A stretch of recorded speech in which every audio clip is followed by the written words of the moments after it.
Commander Jake Morrison stood on the bridge of the USS Liberty and watched the alien planet grow larger on the main screen. The planet was beautiful. It had blue oceans and green lands, just like Earth. But this was not Earth. This was Kepler 442b, home to an alien race called the Velnari. Jake felt nervous. This was humanity's first real contact with another intelligent species. Everything had to go perfectly. The future of both races might depend on what happened in the next few days. "Sir, we're getting a message from the planet," said Lieutenant Amy Chen from her station. She was the ship's communications officer and one of the best translators in the fleet. "Put it on screen," Jake ordered. The main screen changed. Instead of showing the planet, it now showed the face of an alien. Jake tried not to stare, but it was hard. The alien looked almost human, but different. It was much smaller than a human, maybe 4 feet tall. Its skin was a soft blue color that seemed to shimmer. Its eyes were large and dark, taking up much of its face. The alien's head was longer than a human head, and it had no hair. "Greetings, humans from the ship called Liberty," the alien said. Its voice was high and musical. "I am High Counselor Zirath of the Velnari people. We welcome you to our world." Jake stepped forward. "Thank you, High Counselor. I am Commander Jake Morrison.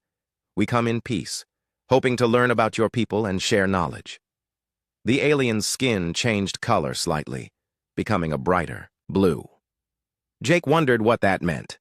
Dr. Lisa Hamilton, the ship's scientist who studied alien life, had told him that many alien species might use color to show emotions. "We are pleased to meet you, Commander Morrison," Zirath said. "We have been watching your broadcast for many years.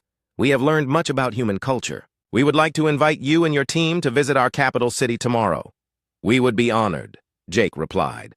The screen went dark. Jake turned to his team. Besides Dr. Hamilton, there was Ambassador Kate Williams, an expert in dealing with new cultures and making peace agreements. "That went well," Kate said. "They seem friendly." "Did you notice how their skin changed color?" Lisa asked. "I think it might be how they show feelings. When we said we came in peace, the alien's skin got brighter. That might mean happiness or approval." Jake nodded. "Good observation. We need to learn as much as possible about their customs before we meet them face to face." The next morning, Jake, Lisa, and Kate took a small shuttle down to the planet's surface. The Velnari had given them coordinates for a landing pad near their capital city. As they landed, Jake could see that the Velnari city was unlike anything on Earth. The buildings were tall and curved, looking more like giant flowers than human structures. Everything seemed to glow with a soft light. A group of Velnari was waiting for them. Jake could see that they were all small, like Zirath. The tallest was maybe 4.5 feet. They moved gracefully, almost like dancers. Their skin colors were different shades of blue and purple. High Counselor Zirath stepped forward. In person, she looked even more delicate than on the screen. She wore robes that seemed to be made of light itself. "Welcome to Velnara, our capital city," she said. "We hope your stay will be pleasant and helpful for both our peoples." "Thank you for this opportunity," Jake replied. "We hope to build a lasting friendship between humans and Velnari." As they walked through the city, Jake noticed that the Velnari always moved in pairs. Every Velnari he saw was walking with another Velnari. Their skin colors seemed to match or complement each other. "High Counselor," Lisa said, "we noticed that your people always seem to be in pairs. Is this part of your culture?" Zirath's skin shifted to a deeper blue. "Yes, it is very important. All adult Velnari must have a life partner. Without a partner, a Velnari cannot be complete. It is the foundation of our society." Kate and Lisa exchanged glances. This was important information for understanding Velnari culture. They were led to a large building in the center of the city. Inside, there was a huge room with a long table. Several other Velnari were already seated. Their skin colors were more varied than the ones outside. Some were green, others were silver, and a few were gold. "These are the members of our High Council," Zirath explained. "They help make important decisions for our people." As they sat down, one of the council members, a Velnari with golden skin, spoke up. "We have studied your human broadcasts and historical records. We are concerned about your crew." Jake frowned. "Concerned? In what way?" According to our research, humans must always have a wife, the golden-skinned Velnari said. This seems to be a requirement for human psychological health. But we have observed that many of your crew members appear to be without wives. How can they function properly? Jake blinked in surprise. Lisa and Kate looked equally confused. I'm sorry, Jake said carefully. I think there might be a misunderstanding. Not all humans are married. Many humans live happy lives without spouses. The council members' skin colors began shifting rapidly, between different shades. Jake realized this probably meant they were upset or confused. But your own cultural documents clearly state that humans must have wives, another council member said. We have seen many examples in your broadcasts. How can you say this is not required? Kate leaned forward. Hi, Counselor. Perhaps there has been a translation error. While many humans do get married, it is not required. Marriage is a choice humans make when they find someone they love. The skin of every Velnari in the room turned a dark purple. Jake was beginning to understand that this was not a good sign. You mean to tell us, Zereth said slowly, that humans who are not married are simply incomplete by choice? No, not incomplete, Jake said quickly. Just different. Humans can be complete and happy whether they are married or not. The council members began talking among themselves in their own language. Their voices were musical, but urgent. Jake couldn't understand the words, but he could tell they were arguing about something important. Finally, Zereth turned back to the humans. This is very troubling information, Commander Morrison. In our society, individuals without partners often become unstable and dangerous. If this is also true for humans, then allowing unmarried crew members to remain in our space could be a serious risk. Jake felt his heart sink. This first contact mission was going very wrong, very quickly, all because of a simple misunderstanding about human marriage customs. High Counselor, he said, I assure you that our unmarried crew members are perfectly stable and safe. Human psychology is different from Velnari psychology. But even as he spoke, Jake could see doubt in the large eyes of the Velnari Council. Their skin colors remained dark and troubled. The future of human-Velnari relations suddenly seemed very uncertain. The room fell silent as both species tried to understand each other across a gap that seemed wider than the space between their worlds. While the adults argued in the council chamber, a young Velnari woman sat in a nearby observation room, watching everything through a special viewing wall. Her name was Zin-Ara, and she was the niece of High Counselor Zeroth. Zin-Ara was smaller than most Velnari, standing barely 4 feet tall. Her skin was a beautiful silver-blue color that sparkled when she got excited. Right now, her skin was shimmering brightly because she was very interested in what she was seeing.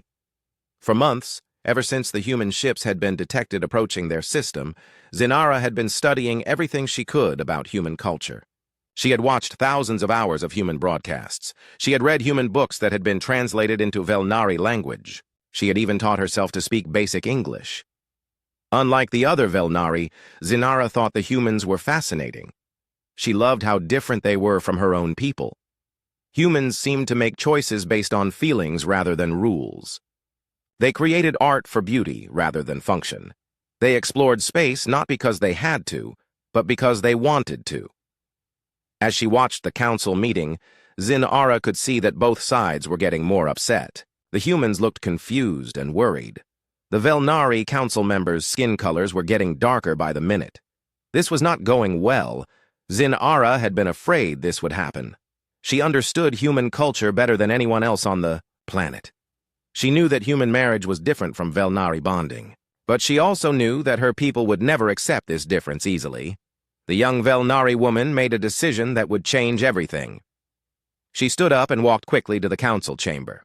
The guards at the door knew who she was, so they let her pass. She entered the room just as her aunt was saying something about the dangers of unstable humans. Aunt Zereth, Zin-Ara said in her clear, musical voice, "May I speak?" Every head in the room turned to look at her. The humans seemed surprised to see such a young Velnari interrupt such an important meeting. The council members looked shocked that she would dare to speak without permission. High Counselor Zereth's skin shifted to a bright orange color, which meant she was embarrassed. Zin-Ara, this is not the place for you. This is a very serious discussion. I know it is serious, Aunt, Zinara replied. That is why I must speak. I have a solution to this problem. Jake Morrison looked at the small alien woman with interest. She was even more delicate-looking than the others, but there was something determined in her large dark eyes. What solution? Zirath asked, though her tone suggested she did not really want to hear it. Zinara took a deep breath. Her skin began to glow brighter as she became more excited. I volunteer to become the wife of Commander Morrison, she announced. The silence that followed was so complete that Jake could hear his own heartbeat. Every Velnari in the room stared at Zinara with wide eyes. Dr. Lisa Hamilton made a small choking sound. Ambassador Kate Williams looked like someone had just told her that up was down and down was up. Jake himself felt like he had been hit by lightning. I'm sorry, what did you just say? He managed to ask. Zinara's skin sparkled even brighter. If humans must have wives to be psychologically complete, then I will become your wife, Commander Morrison. This will solve the problem. You will be complete according to human custom, and my people will see that you are stable and safe. Zinara! Zirath's voice was sharp. You cannot make such an offer. You are too young, and you know nothing about being a human wife. I know more about human culture than anyone else here, Zinara replied firmly. I have studied human marriage customs for months. I know what wives do. They support their husbands, they share their lives, they help make important decisions. I can do all of these things. One of the council members, an elderly Velnari with dark blue skin, leaned forward. Even if this were possible, child, it would be a great sacrifice. You would have to leave our world, live among aliens, follow strange customs. Why would you do such a thing? Zinara's skin shifted to a soft pink color, which Jake was beginning to realize meant she was being very honest. Because I believe that humans and Velnari can learn much from each other. Because I think Commander Morrison is a good man who would treat me well. And because someone must build the bridge between our peoples. Jake found his voice again. Miss Zinara, I appreciate your offer, but you don't understand. Human marriage is not like Velnari bonding. Humans marry for love, not for diplomatic reasons. I understand more than you think, Commander, Zinara said, switching to English. Her accent was strange, but her words were clear. I know that human. Love grows over time. I know that human marriages work best when both people respect each other. I believe we could learn to respect each other very much. The council chamber erupted in discussion. Some council members were arguing that Zinara's offer was impossible. Others were saying it might be the only way to ensure peaceful relations with the humans. A few were wondering if it would even work according to human customs. High Counselor Zirath raised her hand for silence. Zinara, are you certain about this offer? Do you understand what you are proposing? Yes, Aunt. I am. Completely certain. Zinara's skin was now a steady, bright silver that seemed to glow from within. I have thought about this possibility for weeks. If it would help both our peoples, I am ready to become Commander Morrison's wife. Jake looked at his team. Lisa was staring at Zinara with the fascination of a scientist observing a completely new species. Kate was clearly trying to figure out the diplomatic implications of this unexpected development. High Counselor, Kate said carefully, we would need time to discuss this proposal. It is not something we can decide quickly. Of course, Zirath replied. This is a matter that affects both our species. We will give you time to consider. As the meeting ended and the humans were escorted to guest quarters, Jake couldn't stop thinking about the small Velnari woman who had just offered to marry him. He had come to this planet expecting to discuss trade agreements and scientific cooperation. He had never imagined that he would be proposed to by an alien. That evening, as Jake sat in his temporary room trying to process everything that had happened, Amy Chen contacted him from the ship. Commander, I've been monitoring their communications, she reported. The whole planet is talking about what happened today. Some of them think Zinara is very brave, others think she's crazy, but everyone is talking about it. What about the council? Jake asked. They're still debating. But from what I can understand, they seem to think that if Zinara marries you, it would prove that humans can be stable even when they're unmarried before. Like you'd be getting fixed, but in a way that shows unmarried humans aren't dangerous, to begin with. Jake rubbed his forehead. The logic was confusing, but he was beginning to understand how the Velnari thought. They needed to see humans as complete and stable. If he married Zinara, it would satisfy their cultural requirements, while also proving that unmarried humans weren't dangerous. But was it fair to Zinara? She was young and obviously fascinated by human culture. Was she really ready to leave her home and family to marry a stranger from another world? As Jake pondered these questions, he had no idea that in another part of the city, Zinara was having her own doubts. She was brave and determined, but she was also afraid. What if the humans rejected her offer? What if she wasn't good enough to be a human wife? What if this was all a terrible mistake? But every time fear crept into her mind, Zinara reminded herself why she had made the offer. She truly believed that humans and Velnari could help each other grow and learn. And if her marriage to Commander Morrison could make that possible, then any sacrifice would be worth it. The future of two species now rested on a decision that no one had ever expected to make. The news of Zinara's marriage proposal spread through the USS Liberty like wildfire. By the time Jake returned to the ship that evening, every crew member seemed to know about it. Some thought it was romantic. Others thought it was crazy. Most were just confused. Chief Engineer Amy Chen cornered Jake in the corridor outside his quarters. "Commander, is it true? Did that little alien really propose to you?" "It's complicated, Amy," Jake replied tiredly. "She offered to marry me to solve a diplomatic problem. The Velnari think all humans need wives to be mentally stable." "And what did you tell her?" "I told her I needed time to think." Jake paused at his door. "What do you think I should do?" Amy was quiet for a moment. "Well, sir, she's definitely cute. And if it helps both our species get along better, maybe it's not such a bad idea. But marriage is a big deal, even if it starts as just diplomacy." Security Officer Megan Torres had a different opinion when Jake asked her the next morning.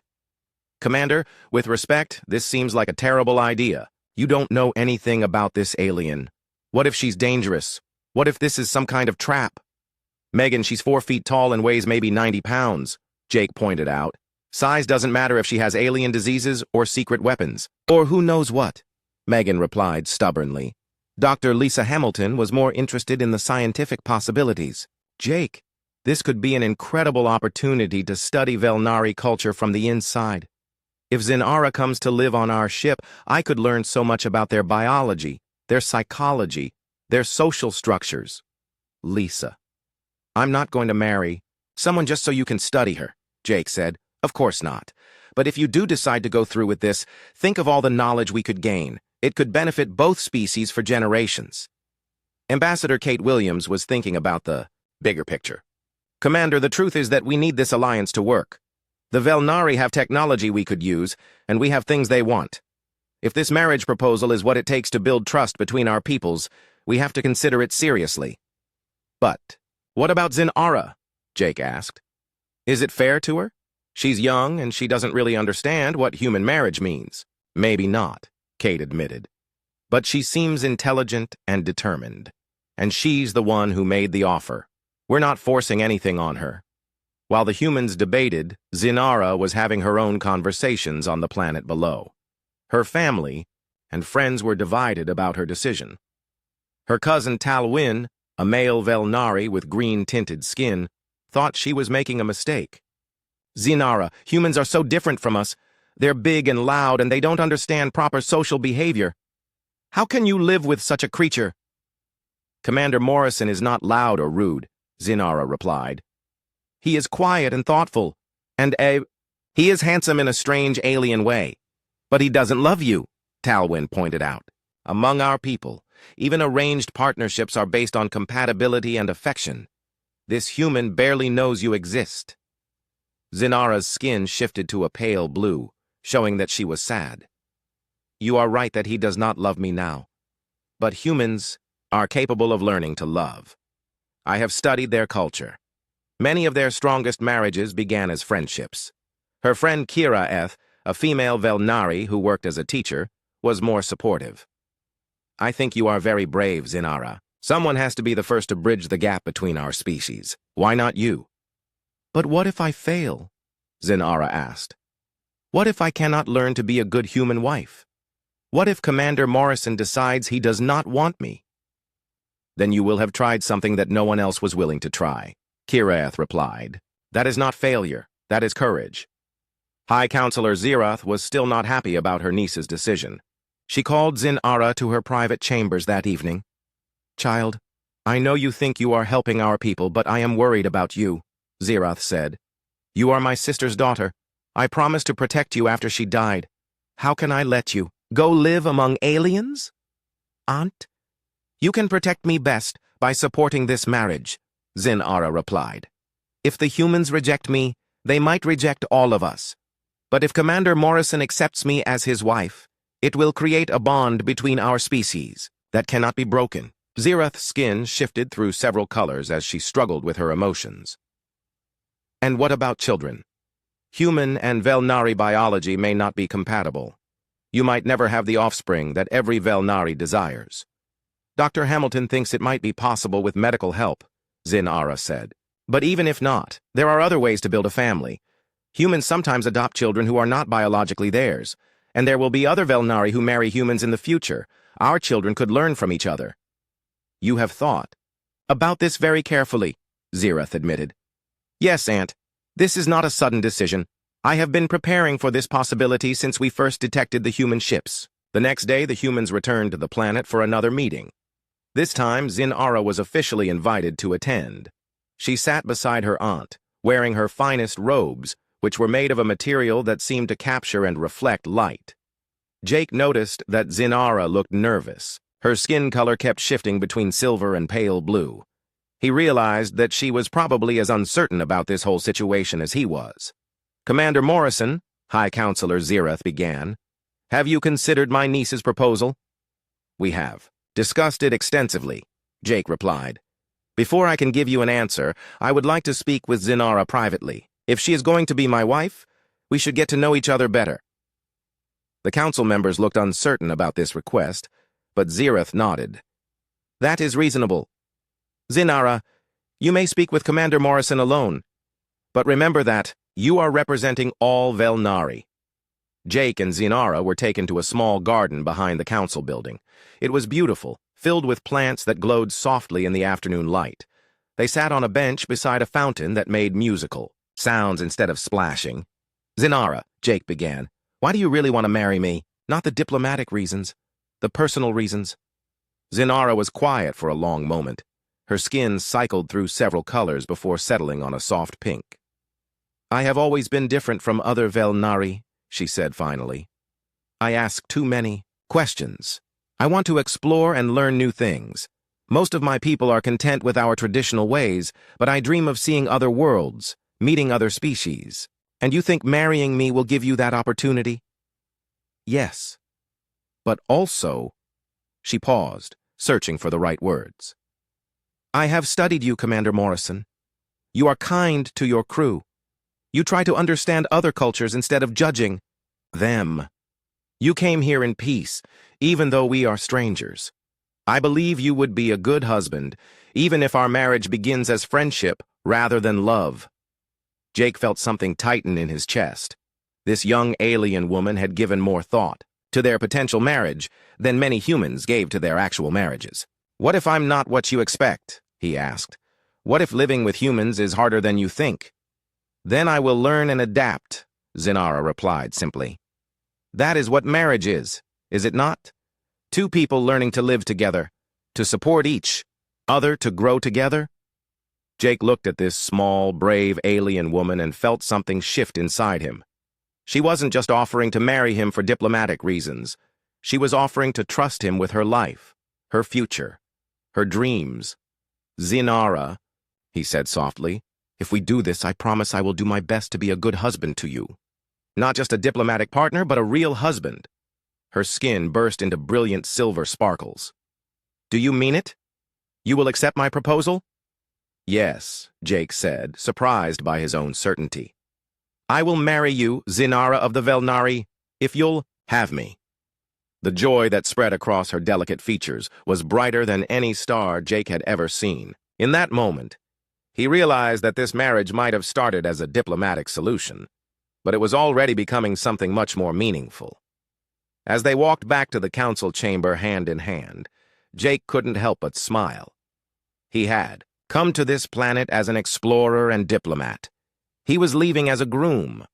Life, he thought, certainly had a way of surprising you.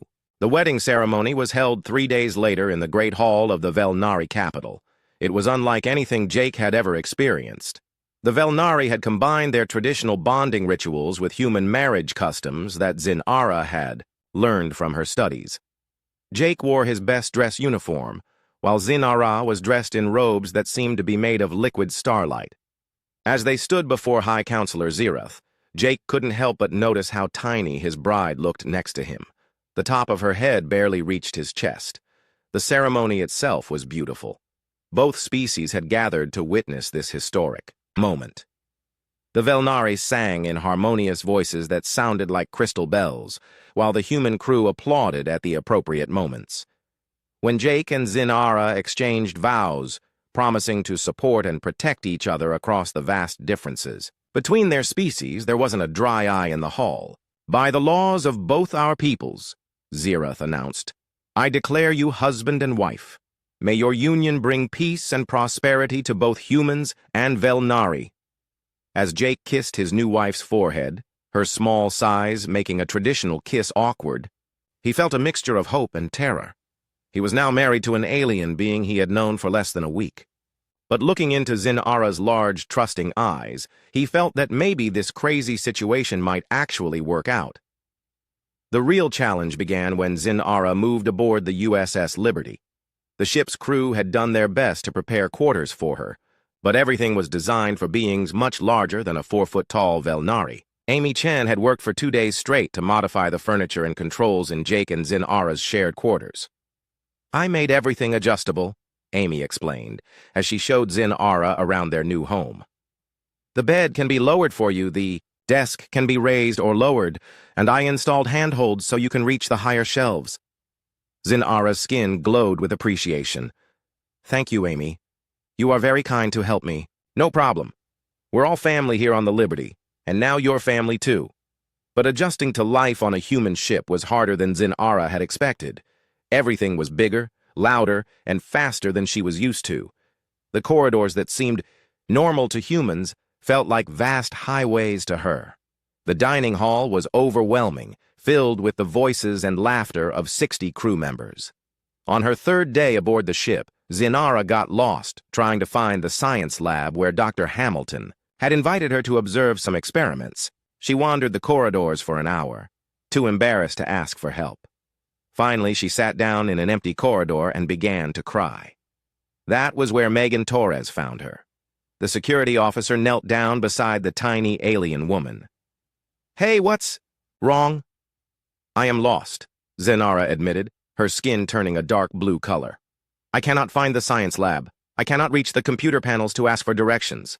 I am too small for this ship." Megan felt her heart break a little. This brave alien had given up everything to marry her commander, and now she was lost and crying in a corridor like a scared child. "Come on," Megan said gently.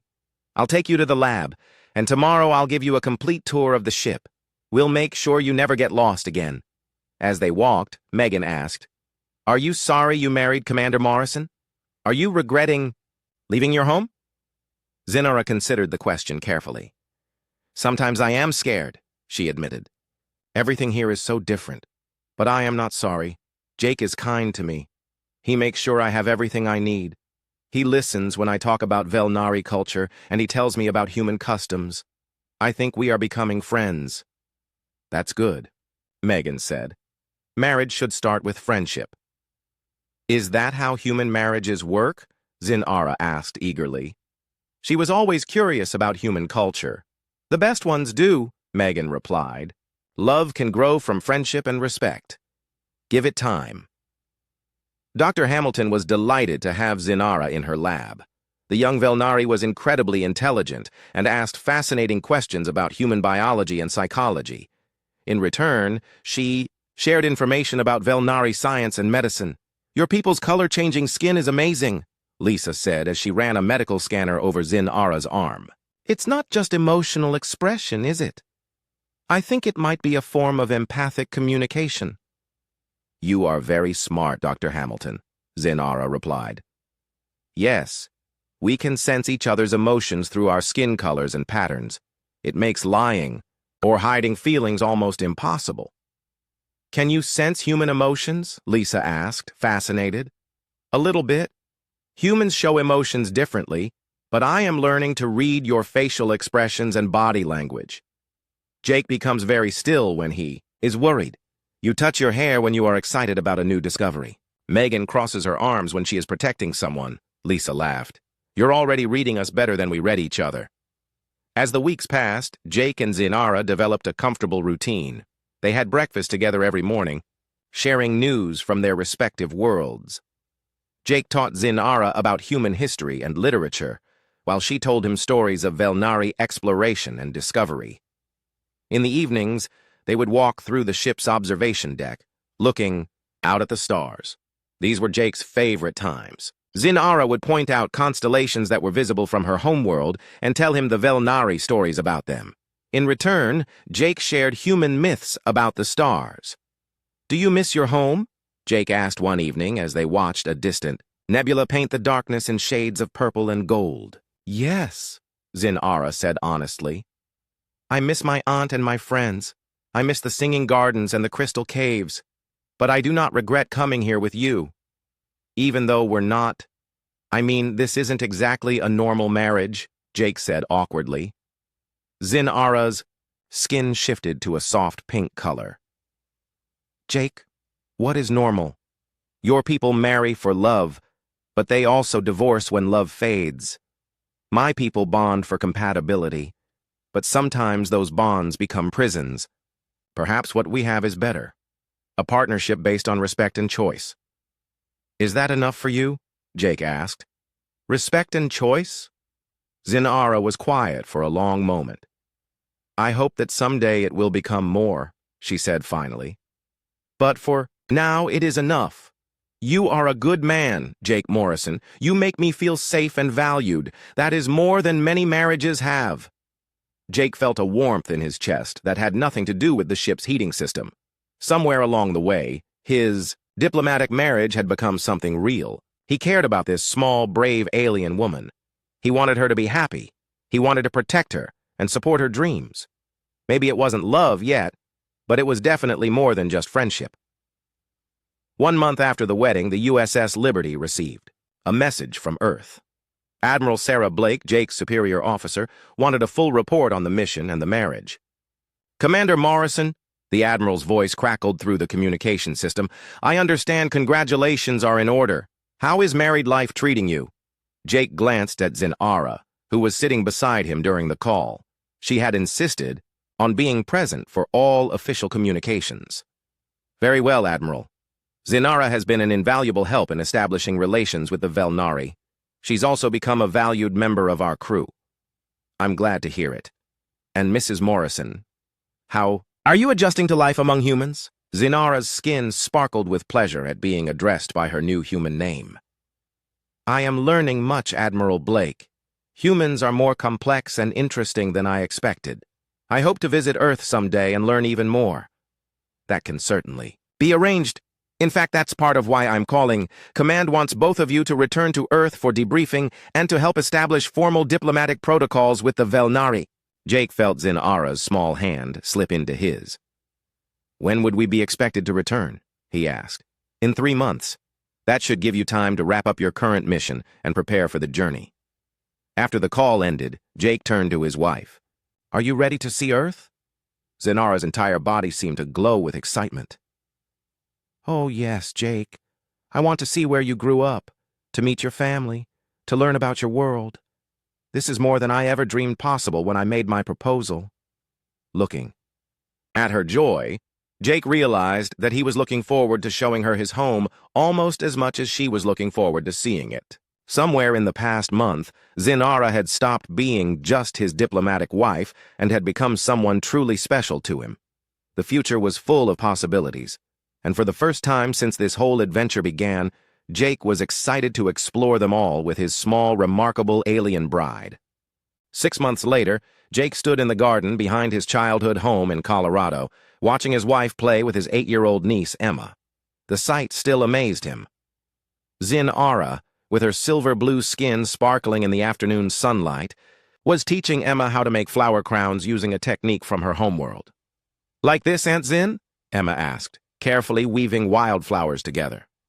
"Perfect, little star," Zin-Ara replied, using the Velnari term of endearment she had. Started calling the child. "You learn very quickly." Jake's sister, Nancy, walked up beside him carrying glasses of lemonade. "I have to admit, Jake, when you first told us you had married an alien, I thought you had lost your mind. But look at them together. Zin-Ara is wonderful with children." "She's wonderful with everyone," Jake replied, accepting the cold drink gratefully. "The crew adores her. The diplomats at the United Nations treat her like visiting royalty, and she's helped establish the most successful first contact program in human history." The past 6 months had been incredible.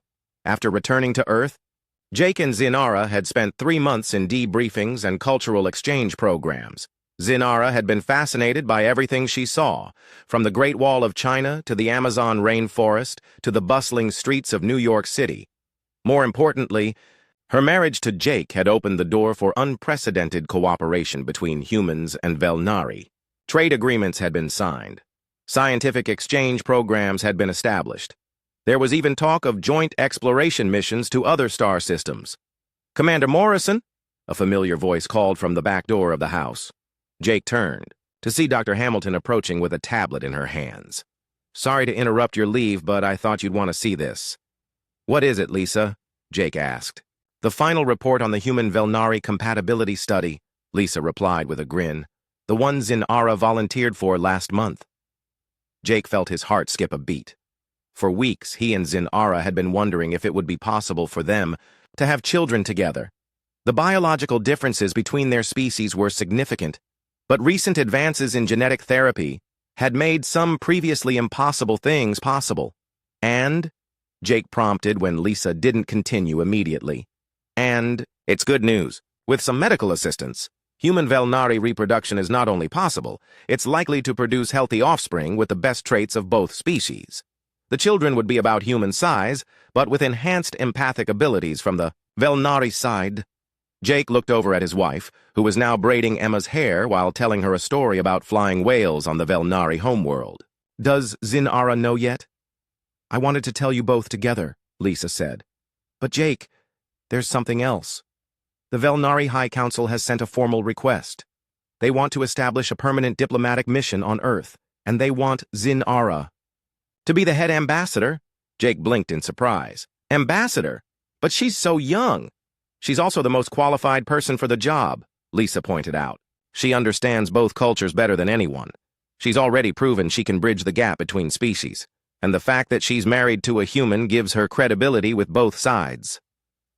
"What did she say when they offered her the position?" "They haven't asked her yet. They wanted to ask you first, since accepting the job would mean staying on Earth permanently." Jake looked at his wife again. She was laughing at something Emma had said, her skin glowing with happiness. In the past 6 months, he had watched Zin-Ara blossom from a brave but uncertain young alien into a confident woman who was comfortable in both human and Velnari society. More than that, he had watched himself fall in love with her.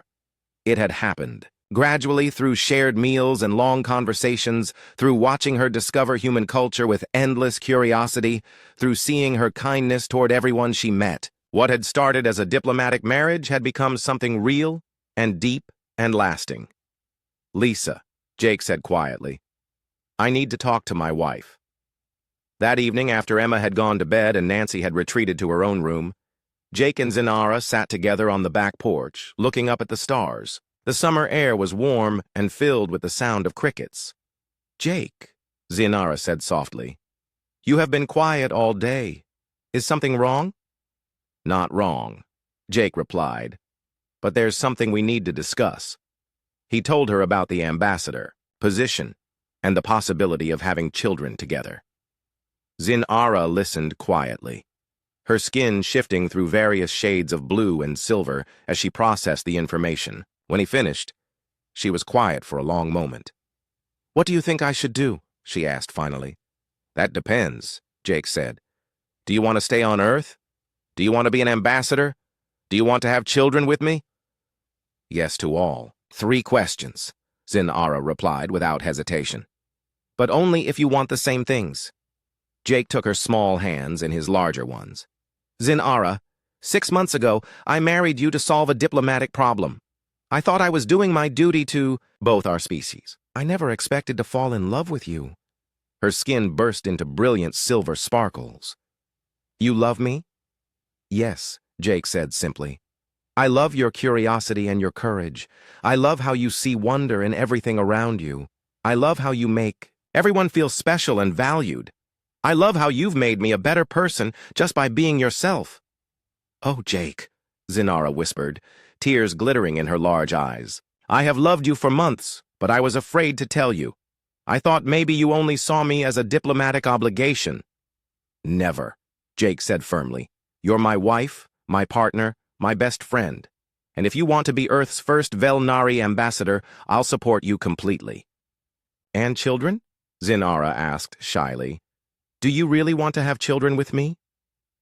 Jake thought about little Emma's delight in learning about Velnari culture, about how Zinara had patiently answered every one of the child's questions. He imagined a house filled with children who could bridge 2 worlds, who would grow up truly understanding both human and Velnari ways. Yes, he said. I want to build a family with you, Zinara. I want our children to inherit your empathy and curiosity. And whatever good qualities I can pass on. Zinara laughed, a sound like silver bells in the wind. Your strength and kindness and sense of honor. Our children will be very lucky. 2 years later, Ambassador Zinara Morrison stood before the United Nations General Assembly, presenting the annual report on human-Velnari relations. At 7 months pregnant with twins, she was radiant in specially designed maternity robes that accommodated both her growing belly and her need to display her emotional state through her skin color. In the audience, Jake watched his wife with pride and love. She had become everything he could have hoped for and more. Under her leadership, the diplomatic mission had facilitated dozens of cultural and scientific exchanges. 3 more human Velnari marriages had taken place, creating a small but growing community of mixed families. After her presentation, Zinara joined Jake in the diplomatic lounge. How did I do? She asked, settling carefully into a chair that had been specially designed for her smaller frame. Perfect, as always, Jake replied, placing a gentle hand on her belly. The babies were active during your speech. I think they approve of their mother's work. They are going to be diplomats, I think, Zinara said with a laugh. They seem to respond to political discussions. Or maybe they're just excited about being the first human Velnari children, Jake suggested. They're going to have an interesting life. The best kind of life, Zinara agreed. Full of possibilities we never could have imagined. As they sat together in comfortable silence, Jake reflected on how much his life had changed since that first day on the Velnari homeworld. He had gone to make contact with an alien species and had found love, family, and a future he never could have planned. The marriage that had begun as a solution to a cultural misunderstanding had become the foundation for something beautiful and lasting. 2 species had learned to understand each other through the love between one human man and one brave Velnari woman who had been willing to claim the job of being his wife. Jake, Zinara said suddenly, do you ever regret how we started? Do you wish we had met and fallen in love the normal way? Jake considered the question seriously. No, he said finally. I think we had exactly the beginning we were meant to have. You were brave enough to volunteer for an impossible job, and I was lucky enough to accept. Everything that happened after that was just us discovering what we already had. What we already had? Each other, Jake said simply. We just didn't know it yet. Zinara's skin glowed with the soft golden light that Jake had learned meant perfect contentment. I love you, Jake Morrison. I love you too, Ambassador Morrison, Jake replied, kissing her forehead gently. My wife, my partner, my heart. Outside, the windows of the United Nations building, ships from both Earth and the Velnari homeworld could be seen coming and going, carrying diplomats and scientists and families between the 2 worlds. The future stretched ahead of them, full of possibilities that neither species could achieve alone. And at the center of it all was the love between a human commander and a petite alien woman who had claimed the job of being his wife and had made it into something wonderful.